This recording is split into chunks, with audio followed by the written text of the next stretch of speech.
Mon beau-père est resté là, à regarder mon fils de 6 ans convulser sur le sol de la salle de bain, de l'écume sortant de sa bouche. Et il a réellement dit « Il a juste besoin de s'endurcir ».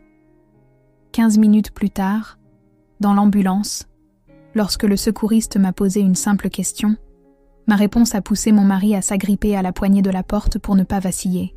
Mais laissez-moi revenir en arrière, car vous devez comprendre qui nous sommes et comment nous en sommes arrivés à ce cauchemar.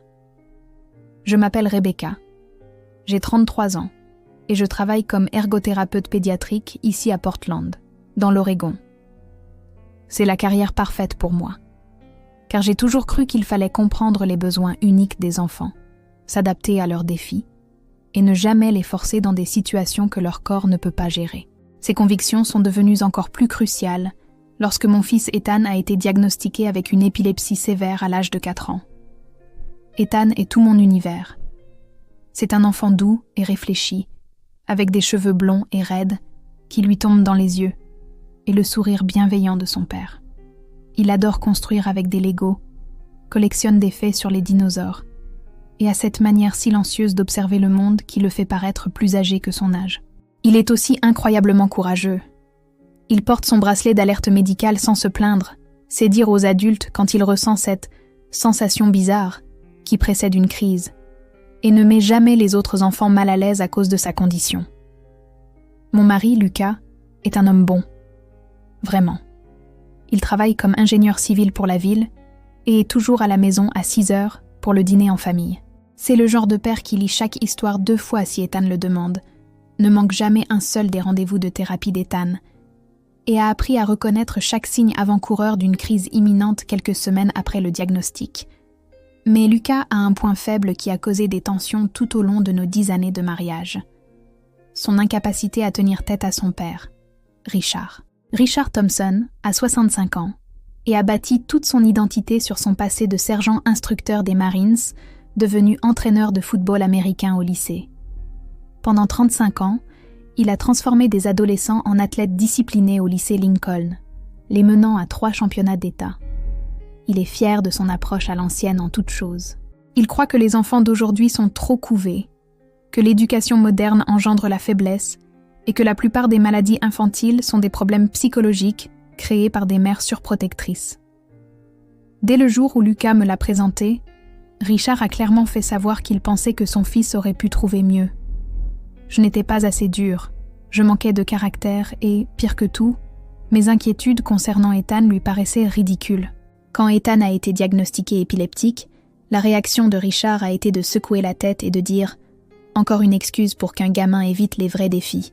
De mon temps, les garçons surmontaient l'inconfort et devenaient des hommes. » Le séjour en camping qui a tout changé était censé être une expérience pour resserrer les liens.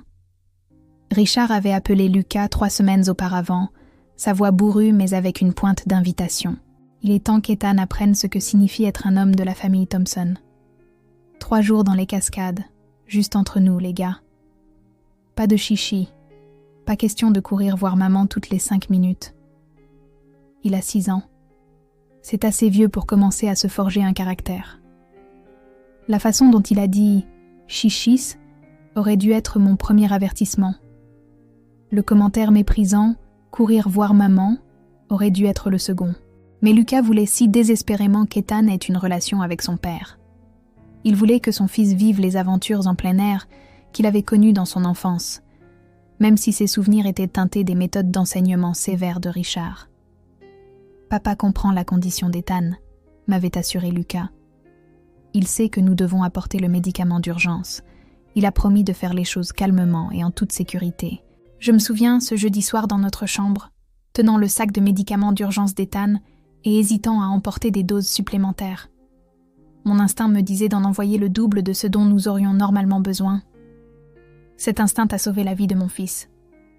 Alors que Lucas chargeait la voiture ce vendredi matin, Ethan était silencieux mais essayait d'être courageux. « Maman, tu penses que papy aimera la boussole que tu m'as aidé à choisir ? Et est-ce qu'il y aura des fossiles de dinosaures dans les montagnes ?» Mon estomac s'est noué. Richard n'avait jamais montré le moindre intérêt pour l'obsession d'Ethan pour les dinosaures, la qualifiant de « truc d'intello » qui le rendrait efféminé. mais j'ai refoulé mon anxiété, ne voulant pas transmettre mes inquiétudes à mon fils si sensible. Lucas m'a embrassée pour me dire au revoir, interprétant correctement mon silence. « Tout va bien se passer », a-t-il dit. Papa connaît les horaires des médicaments. Il connaît les besoins en sommeil. Il a promis, Becca. Si seulement nous avions su que la promesse de Richard ne valait rien face à son besoin de prouver qu'Ethan pouvait être réparé par la discipline. Si seulement nous avions compris que sa vision de la masculinité était plus importante pour lui que la condition neurologique de son petit-fils. La vie avec l'épilepsie d'Ethan avait toujours été un équilibre délicat entre les médicaments, les horaires de sommeil et l'évitement des déclencheurs. Chaque nuit passée hors de la maison, chaque soirée tardive, chaque situation stressante nécessitait une planification avancée. J'avais pris l'habitude d'être cette mère qui envoyait des plannings de médication détaillés, qui insistait sur des couchers précoces, qui posait des questions sur les lumières stroboscopiques et autres déclencheurs potentiels. Les autres parents à l'école d'Ethan me connaissaient comme celle qui envoyait des protocoles d'urgence à chaque enseignant, qui se portait volontaire pour accompagner les sorties scolaires juste pour s'assurer que quelqu'un sache quoi faire si Ethan avait une crise, et qui avait formé 3 membres du personnel de l'école à l'administration du médicament d'urgence. Lucas comprenait la gravité de la situation parce qu'il avait été là lors de la première crise de grand mal d'Ethan quand il avait 4 ans. Nous l'avions laissé veiller tard pour une soirée cinéma en famille, pensant qu'1 heure après son heure de coucher habituelle ne ferait pas de mal. Quelques minutes après le générique de fin, notre petit garçon s'était raidi sur le canapé, ses yeux révulsés, son corps secoué de violentes convulsions. Ce trajet en ambulance a tout changé. Lucas avait tenu le corps convulsant d'Ethan pendant que je hurlais aux secouristes que la crise durait trop longtemps. Il avait vu ce que signifiait réellement un état de mal épileptique. Lésions cérébrales, handicap permanent, mort.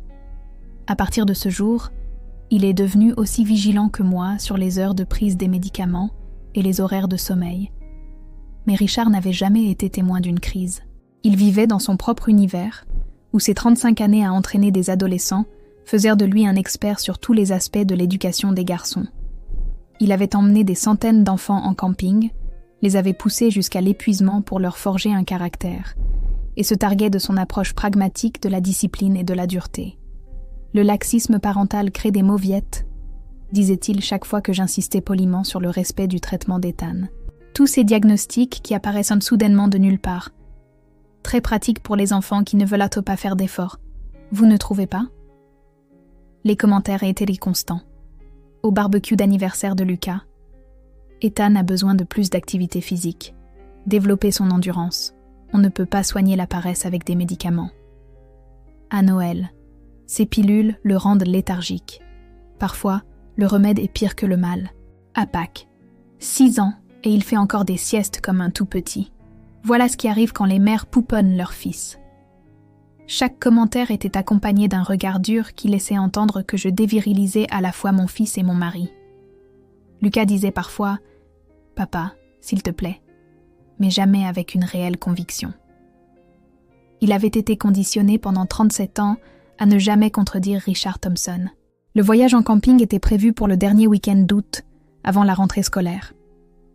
Richard m'avait appelé la semaine précédente, ce qui était inhabituel car il ne communiquait généralement qu'avec Lucas. Sa voix avait été particulièrement autoritaire, ce qui m'a immédiatement mise sur mes gardes. « Rebecca, Lucas me dit que tu as des inquiétudes concernant le camping.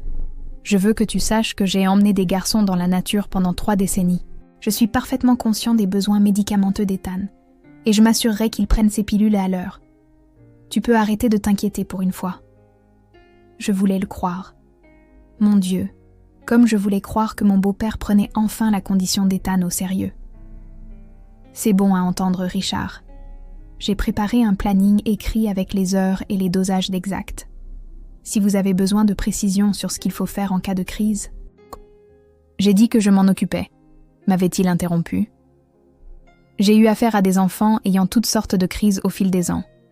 Crises de panique, coups de chaleur, et j'en passe. Je sais comment rester calme en cas d'urgence. Le matin du départ, j'ai suivi ma routine habituelle. J'ai préparé la trousse d'urgence d'Ethan avec son médicament d'urgence, un protocole détaillé en cas de crise et des doses de secours de ses pilules quotidiennes. J'ai inclus un journal de médication et les coordonnées du médecin de Richard. J'ai même ajouté des fournitures supplémentaires au cas où. Lucas m'a vu tout vérifier 3 fois et a soupiré. « Becca, papa a dit qu'il comprenait. Envoyer tout ça sous-entend que tu ne lui fais pas confiance. » « Je ne lui fais pas confiance, » ai-je répondu doucement. « Il pense que la maladie d'Ethan est quelque chose que nous avons inventé pour excuser la faiblesse. Pouvons-nous juste essayer d'avoir une expérience familiale normale ?» a demandé Lucas, la voix lasse. Papa a promis. Il a utilisé les mots « planning de médication ». Il a compris. À ce moment-là, Ethan est apparu à la porte de notre chambre, déjà vêtu de ses nouvelles chaussures de randonnée et du t-shirt spécial anti-transpiration que Richard lui avait envoyé. « Est-ce qu'aujourd'hui je deviens un homme Thompson ?»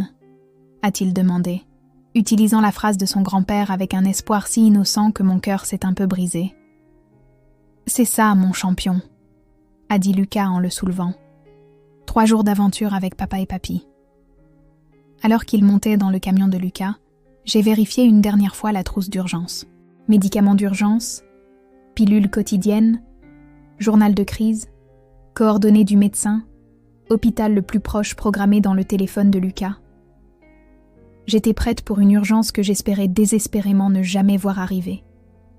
Mais ce sentiment de malaise dans mon estomac, cet instinct maternel qui ne m'avait jamais fait défaut, hurlait que quelque chose de terrible allait se produire.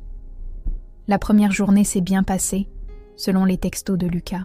Ils avaient installé leur camp près d'un magnifique ruisseau, vu un cerf, et Ethan avait trouvé plusieurs roches intéressantes pour sa collection.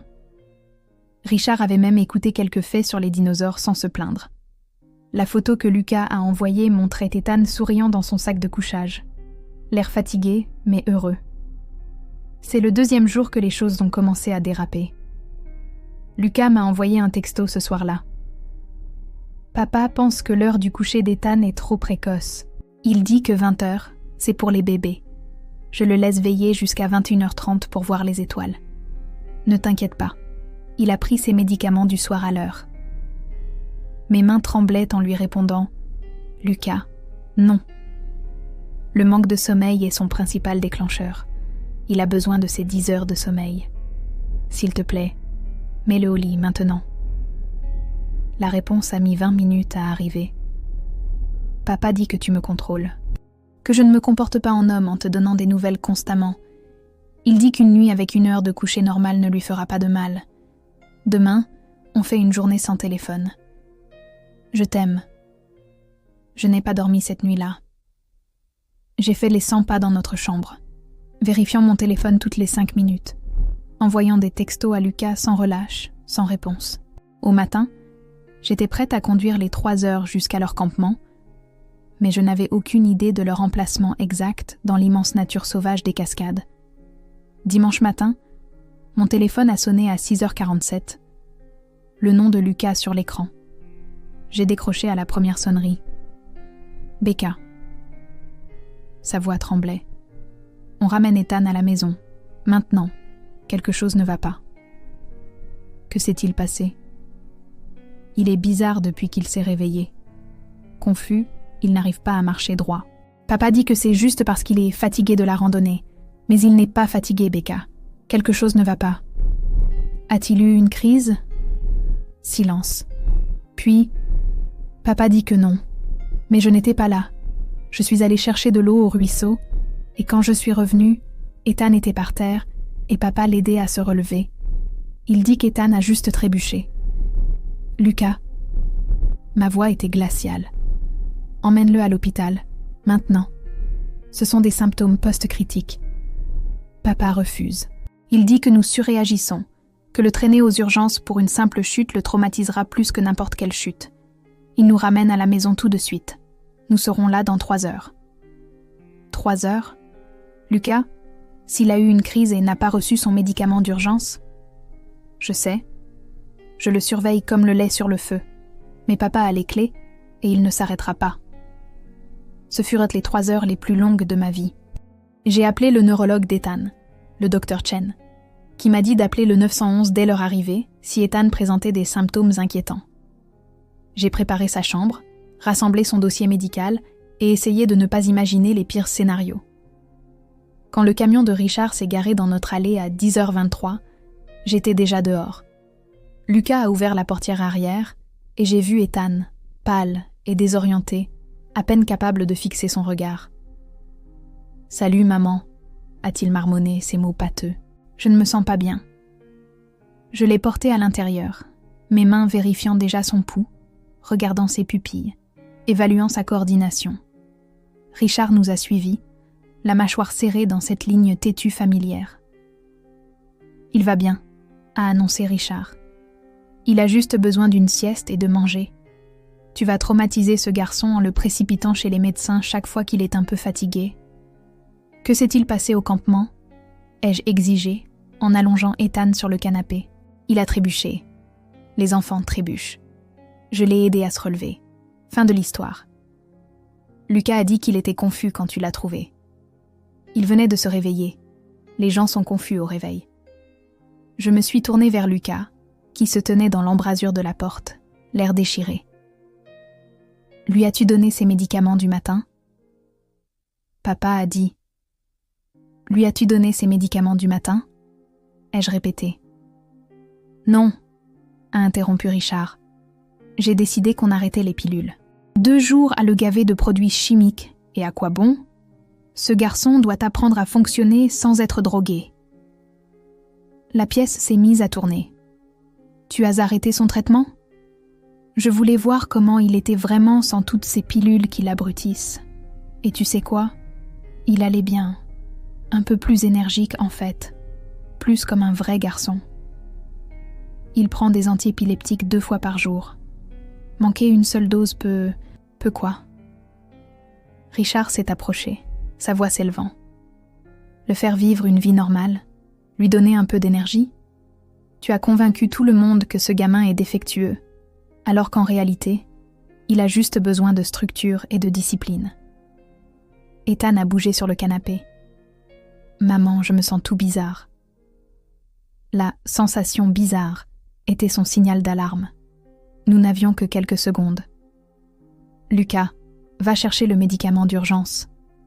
Maintenant, j'ai roulé Ethan sur le côté, me préparant déjà à ce qui allait arriver. Il n'a pas besoin de médicaments, a dit Richard. Il doit arrêter de chercher à attirer l'attention. Puis le corps d'Ethan s'est raidi. Ses yeux se sont révulsés. Ses bras et ses jambes ont commencé à se contracter au rythme sans équivoque d'une crise de grand mal. « Oh mon Dieu !» a murmuré Lucas, figé dans l'embrasure de la porte. J'ai sorti mon téléphone, composant le 911, tout en essayant de chronométrer la crise avec ma montre. J'ai besoin d'une ambulance. Garçon de 6 ans, épileptique, crise de grand mal en cours. Le traitement a été arrêté sans surveillance médicale. Richard se tenait là, son visage se vidant de toute couleur alors qu'il regardait son petit-fils convulsé. « Il fait semblant », a-t-il dit, mais sa voix flancha. « C'est juste un caprice. » Les enfants retiennent leur souffle pour attirer l'attention. « Éloignez-vous de nous », ai-je dit. « Lucas, le médicament d'urgence est dans le sac bleu, celui que j'ai préparé, celui que ton père n'a probablement pas apporté. » Lucas fouillait déjà dans le matériel de camping que Richard avait rentré. « Je ne le vois pas. Papa, où est la trousse d'urgence que Becca a préparée ?» Le silence de Richard était accablant. « Où est-elle » a hurlé Lucas, d'un son que je ne lui avais jamais entendu émettre auparavant. « Je l'ai laissée à la maison », a finalement admis Richard. « Je te l'ai dit, je n'allais plus encourager ça. Le garçon doit apprendre. » Mon fils est en train de faire une crise et tu as laissé ses médicaments à la maison ? La voix de Lucas s'est brisée. Tu les as délibérément laissés ? La crise durait depuis 90 secondes. Trop longtemps. Les lèvres d'Ethan devenaient bleues. De l'écume sortait de sa bouche. J'ai gardé ma main sur son pouls, le sentant s'emballer, priant pour qu'il ne s'arrête pas. « Il va s'en remettre », a insisté Richard. Il a juste besoin de s'endurcir. À 2 minutes, les secouristes ont fait irruption chez nous. Ils ont immédiatement pris le relais, posant une perfusion, administrant un antiépileptique d'urgence, mettant de l'oxygène sur le visage bleuté d'Ethan. « Depuis combien de temps dure la crise ?» a demandé le chef d'équipe. « 2 minutes et 15 secondes, ai-je dit, ma voix étonnamment stable. Il est épileptique, normalement contrôlé par des médicaments. Son grand-père a arrêté son traitement sans autorisation et a laissé son médicament d'urgence à la maison. » Les yeux du secouriste se sont légèrement écarquillés, mais il est resté professionnel. « Le traitement a-t-il été arrêté depuis plus de 24 heures ? » « Environ 36 heures, ai-je dit, en calculant rapidement. La dernière dose était vendredi soir. Cela explique la crise prolongée. Nous injectons une autre dose de médicaments maintenant. Ils ont travaillé avec une efficacité terrifiante. La crise d'Ethan s'est finalement arrêtée à 3 minutes et 40 secondes, mais il ne s'est pas réveillé. Ils l'ont chargé sur le brancard, toujours inconscient, toujours sous oxygène. Dans l'ambulance, le secouriste m'a posé une simple question. « Madame, qui a pris la décision d'arrêter le traitement prescrit ?» J'ai regardé droit dans les yeux de Richard, qui avait essayé de monter dans l'ambulance avec nous. Mon beau-père, Richard Thompson. Il a été informé explicitement du planning de médication. Il a délibérément laissé le médicament d'urgence à la maison et a arrêté toutes les doses pour prouver que l'épilepsie de mon fils était une invention. Lucas s'est agrippé à la poignée de la porte de l'ambulance pour se stabiliser, son visage devenant blanc, alors qu'il réalisait ce que son père avait fait. Ce qui aurait pu arriver, ce qui pourrait encore arriver. Richard est resté là, dans notre allée, sa posture de marine s'effondrant finalement, tandis que les portes de l'ambulance se fermaient entre nous. À l'hôpital, Ethan a passé 2 jours aux soins intensifs pédiatriques. La crise prolongée avait failli causer des lésions cérébrales permanentes. Le Dr Chen a expliqué que l'arrêt brutal d'un traitement antiépileptique peut provoquer un état de mal épileptique. Des crises continues qui peuvent être mortelles. Il a de la chance, a dit le Dr Chen, sa voix habituellement chaleureuse, froide de colère. 1 minute de plus et nous parlerions de lésions cérébrales ou de mort. Qui a arrêté son traitement ? Mon beau-père, ai-je dit doucement. Il ne croit pas que l'épilepsie soit réelle. Il pensait qu'endurcir Ethan le guérirait. L'expression du Dr Chen s'est assombrie. Je vois ça trop souvent. Des membres de la famille qui pensent savoir mieux que les neurologues. Il a pris des notes dans le dossier. Le protocole de l'hôpital nous oblige à signaler la mise en danger d'enfants lorsque des médicaments sont délibérément retenus. Un officier de police devra vous parler. L'agent Martinez est arrivé 1 heure plus tard. Elle était plus âgée que je ne l'imaginais. Peut-être la fin de la quarantaine, avec des yeux bienveillants qui en avaient clairement trop vu. Elle a tiré une chaise à côté du lit d'hôpital d'Ethan, où il dormait, épuisé et traumatisé. « Madame Thompson, j'ai besoin de comprendre exactement ce qui s'est passé, » dit-elle doucement. « Le dossier médical de votre fils montre qu'il est stable sous traitement depuis 2 ans. Cette crise était évitable. J'ai tout expliqué. Le camping.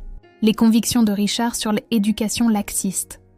Les médicaments délibérément abandonnés. Les doses arrêtées. La crise qui a failli tuer mon fils. Et qui était au courant de sa condition et de ses besoins en médicaments ? Tout le monde, ai-je dit. Mon beau-père a été informé à plusieurs reprises par les médecins, par nous, par des instructions écrites. Il a choisi de ne pas y croire. Lucas était assis dans un coin, la tête entre les mains. Il avait à peine parlé depuis notre arrivée. La culpabilité l'écrasait. Il aurait dû tenir tête à son père, protéger son fils. Il le savait. Et qui a pris la décision de retenir les médicaments ? C'est à ce moment-là que Richard est arrivé à l'hôpital. Lucas l'avait finalement appelé après qu'Ethan soit stabilisé. Il se tenait à la porte, portant encore ses vêtements de camping, ses mains tremblant légèrement. Mon beau-père, Richard Thompson, ai-je dit clairement.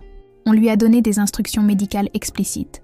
Il a délibérément laissé les médicaments d'urgence à la maison et a arrêté toutes les doses pour prouver que l'épilepsie était une invention.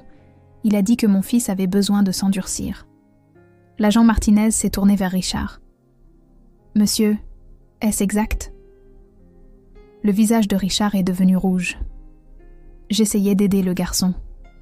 Ces médicaments ont des effets secondaires. Je voulais voir s'il en avait vraiment besoin, ou s'il ne faisait que le droguer pour le rendre docile. « Monsieur », a dit l'agent Martinez, sa voix professionnelle mais ferme. « Retenir délibérément des médicaments prescrits à un mineur constitue une mise en danger d'enfant. Dans les cas où un préjudice grave en résulte, cela peut être considéré comme une agression ou même une tentative d'homicide involontaire si cela est fait avec un mépris total pour la sécurité de l'enfant. » Quoi ? La voix de Richard s'est brisée. « Je ne ferai jamais de mal à mon petit-fils. J'essayais de le rendre plus fort. J'aime Ethan. Je pensais juste qu'il surréagissait. Vous n'êtes pas médecin, a dit l'agent Martinez. Vous avez été informé d'une condition médicale potentiellement mortelle par des professionnels de la santé et vous avez choisi de l'ignorer. C'est de la négligence criminelle. » Elle s'est retournée vers moi. « La famille devra décider si elle souhaite porter plainte.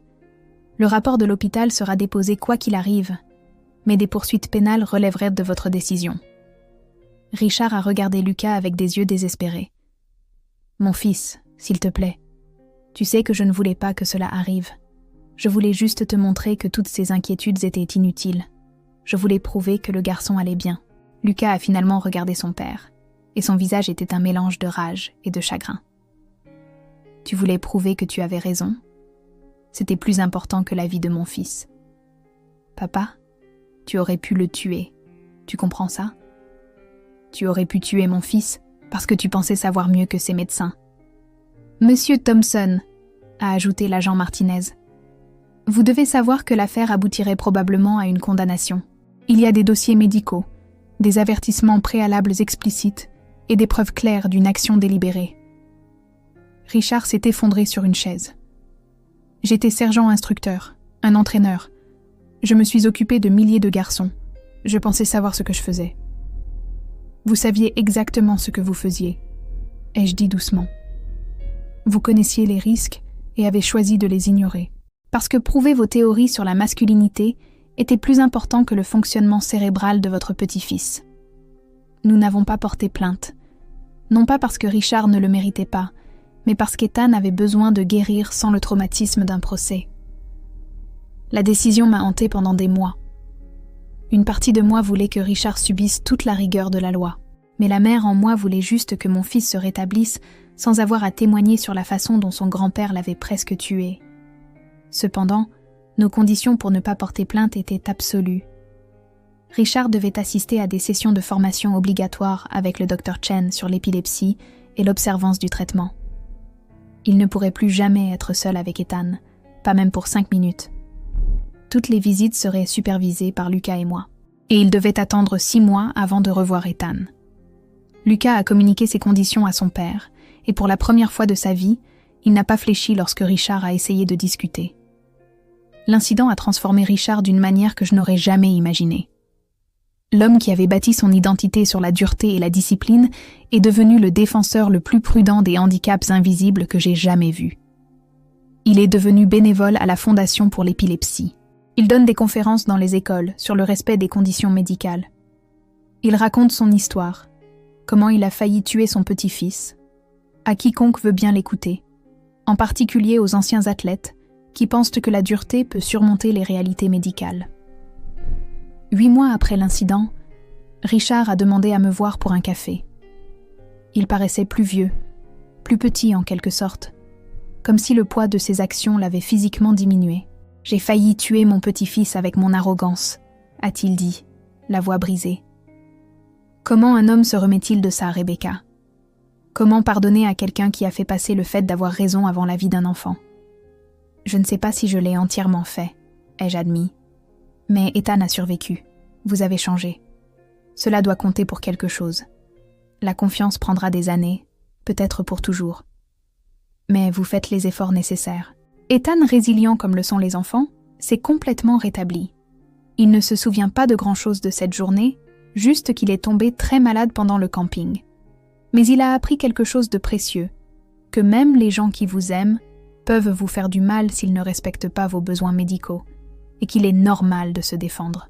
« Maman, pourquoi Papy Richard pensait que mes crises n'étaient pas réelles ?» m'a-t-il demandé environ 6 mois plus tard. Parfois, Les adultes pensent tout savoir parce qu'ils ont beaucoup d'expérience, ai-je expliqué. Mais l'expérience dans un domaine ne fait pas de toi un expert en tout. Papy l'a appris à ses dépens.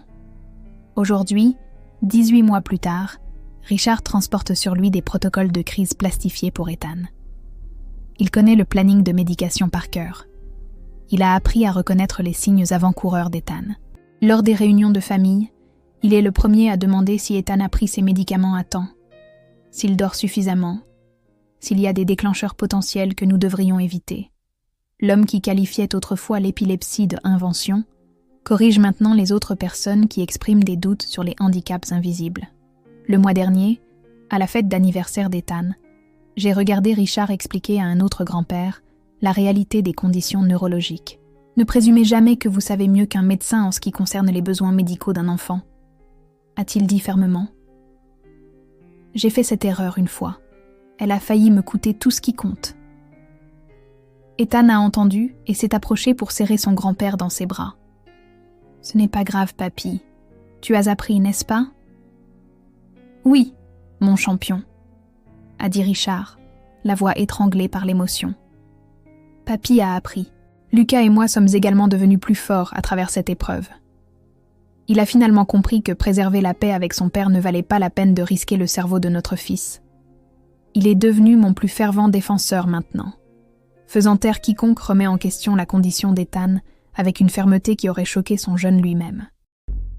Mon père a failli tuer mon fils parce qu'il pensait que la dureté pouvait guérir l'épilepsie, dit-il aux gens qui font des commentaires dédaigneux sur les handicaps invisibles. Prenez ça au sérieux ou restez loin de nous. Ce qu'il y a avec le fait de presque perdre quelqu'un, c'est que ça clarifie tout. Richard a failli perdre son petit-fils et son fils. Lucas a failli perdre son enfant. J'ai failli perdre mon monde entier. Et Ethan a failli perdre la vie parce qu'un adulte qui aurait dû le protéger a décidé que son idéologie était plus importante que la science médicale. Mais nous avons survécu. Nous sommes différents maintenant. Tous marqués par ce terrible week-end d'août. L'arrogance de Richard a disparu, remplacée par l'humilité et la vigilance. Lucas a trouvé sa voie. J'ai appris à faire encore plus confiance à mes instincts. Et Ethan sait que ses besoins médicaux ne sont pas négociables, qu'il n'a jamais à prendre sur lui pour éviter de mettre les adultes mal à l'aise. Parfois, les pires moments enseignent les leçons les plus importantes. Parfois, il faut presque perdre quelqu'un pour vraiment le voir. Mais je vérifie toujours les médicaments d'Ethan 2 fois, car il y a des leçons qu'on n'oublie jamais une fois qu'elles sont apprises.